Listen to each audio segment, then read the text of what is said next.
British പെൺകുട്ടികൾക്ക് നേരെ പാകിസ്ഥാനി വംശജർ നടത്തിയ ലൈംഗിക പീഡനങ്ങളും ബലാത്സംഗങ്ങളും ക്രൂരതകളും പുറത്തുവന്നപ്പോൾ രാജ്യം ഒന്നടങ്കം ഞെട്ടി.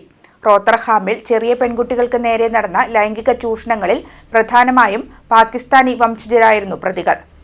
വംശവെറിയന്മാരെന്ന് മുദ്രകുത്തുമെന്ന് ഭയന്ന് സിസ്റ്റം നിശബ്ദരായപ്പോൾ കുറ്റവാളികൾ പെൺകുട്ടികളെ ക്രൂരതയ്ക്ക് ഇരയാക്കുകയായിരുന്നു. എന്നാൽ റോത്തർഹാം കേസിൽ ഉൾപ്പെടെ നേരിട്ട വീഴ്ചകൾ വിവാദമായതോടെ ഇത്തരം ലൈംഗിക ചൂഷണ കേസുകൾ പുനരന്വേഷിക്കാനുള്ള ശ്രമത്തിലാണ് പോലീസ് സേന. തലസ്ഥാന നഗരമായ ലണ്ടനിൽ പുനരന്വേഷണം ആവശ്യമുള്ള 4000-ലേറെ ഗ്രൂമിംഗ് ഗ്യാങ് കേസുകളാണ് മെട്രോപൊളിറ്റൻ പോലീസ് തിരിച്ചറിഞ്ഞിരിക്കുന്നത്.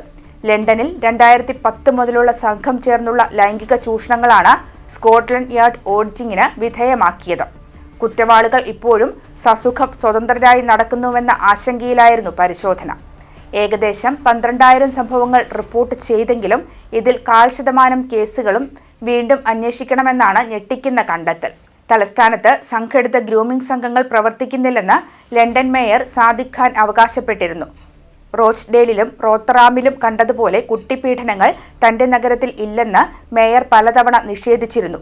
ഇതിന് വിരുദ്ധമായാണ് മെറ്റ് പോലീസ് ചരിത്രത്തിലെ ഏറ്റവും വലിയ അന്വേഷണത്തിന് തുടക്കം കുറിക്കുന്നത്.